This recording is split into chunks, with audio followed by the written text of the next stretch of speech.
Salut les rouleux de dés, Papa DM. Aujourd'hui, je vais vous parler de Scratch et de comment j'ai construit son background.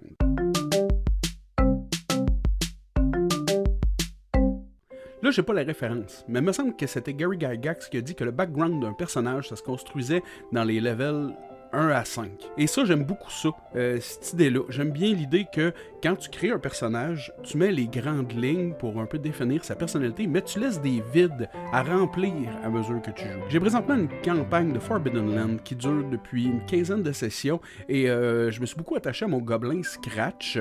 Et il faut savoir que Forbidden Land, c'est un super bon système, je vais vous en reparler éventuellement, j'espère, prendre le temps de. Mais à Forbidden Land, dans le setting, il y a un truc qui s'appelle le Blood Mist, qui se trouve être une espèce de brouillard qui a été présent pendant je sais plus combien de temps, mais vraiment très longtemps.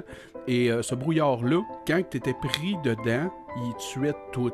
Fait que le matin, mettons le jour, il s'en allait. Fait que là, le monde pouvait s'en aller, mais il pouvait pas aller plus loin que UC qui pouvait se rendre pour revenir à pied parce que le soir, ça remontait, ça tuait tout.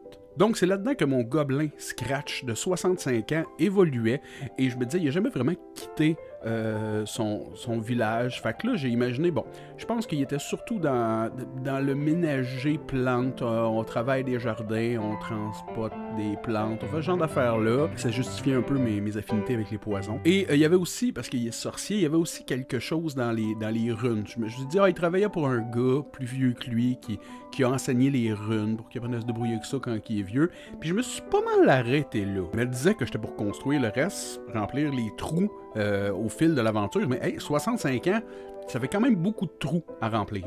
Mais c'est vraiment chouette parce que en jouant, il y a des fois des situations où je me dis, ouais, je pense que, à un moment donné, il est arrivé quelque chose. Je me dis, en 65 ans, clairement, il a déjà été plus en forme qu'il l'est aujourd'hui. Puis il a certainement été scoté, essayé d'explorer un peu l'environnement autour. Peut-être que c'est dans sa fougue adolescence ou peut-être que c'était plus adulte pour protéger des gens qu'il connaissait, je sais pas. Mais clairement, en 65 ans, il a fait autre chose que jouer dans Terre. Mais là, voici le moment où j'expose le problème que j'avais à jouer Scratch. C'est que je l'imaginais vraiment comme un maître Yoda, mais avec pas de classe. Tu sais, genre que il va faire des belles stations, il prend le temps de réfléchir, puis tu sais, je me dis tant qu'il se grignote les ongles d'orteil, il mange mal avec ses mains, tu sais, il est pas très... il a pas de classe, là. Puis il a jamais eu besoin de ça non plus, tu sais, parce qu'il connaît pas vraiment d'autres peuples, d'autres villages, tout ça, fait que il a jamais eu besoin d'apprendre à comment se tenir en société. Il en a pas de société plus que son village. Puis là, ben vous en doutez, en fait, c'est que le Red Mist est disparu, et là, notre game commence, puis on s'en va explorer le monde. Puis moi, mon village, il a été complètement anéanti par des orques,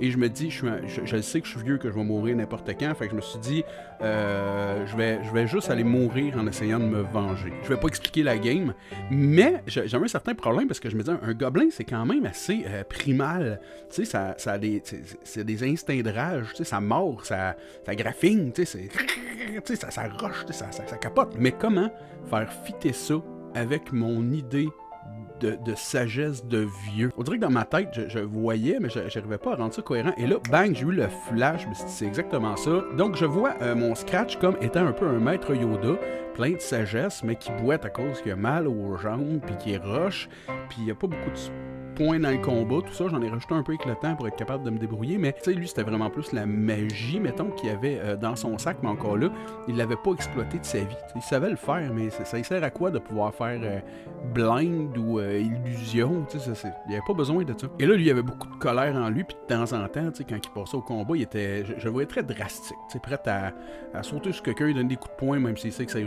réussira pas. Je voyais mon personnage comme ça, c'est comme ça que j'avais envie de le jouer.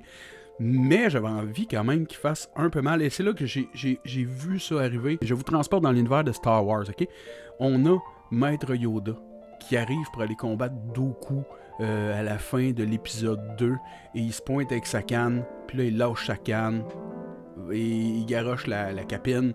Puis là, ben, il se met à sauter partout comme un petit ninja. Il rebondit comme une balle rebondissante avec son lightsaber vert. Bref, Dooku finit par perdre. Il sac son canne. Puis Yoda, aussitôt que le combat finit, qu'est-ce qu'il fait?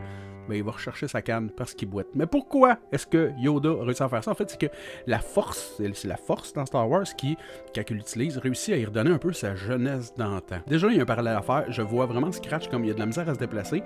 Mais quand il arrive en combat, ben là, il n'y a plus de roleplay là-dessus. Là, il part, puis il varge, tu sais. Puis je me disais, ben, il est fâché. Fait que, il essaye de faire fi du fait qu'il y a une jambe qui boite, puis il fonce, tu sais.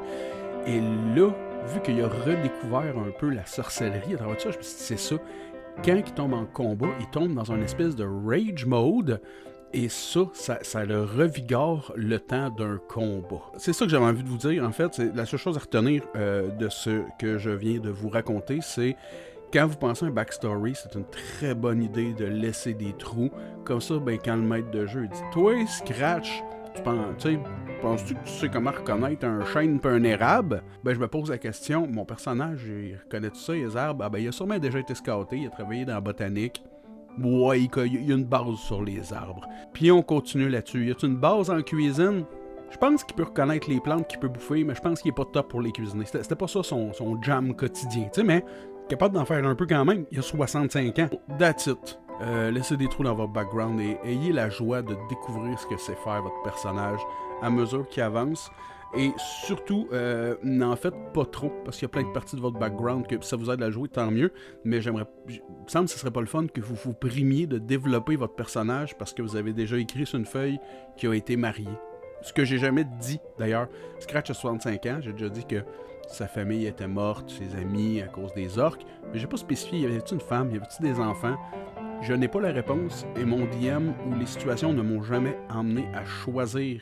Il y a tout ça, et à un moment donné, peut-être que ça va se présenter, je vais devoir choisir sur le tas, en me disant, c'était quoi sa vie amoureuse à Scratch?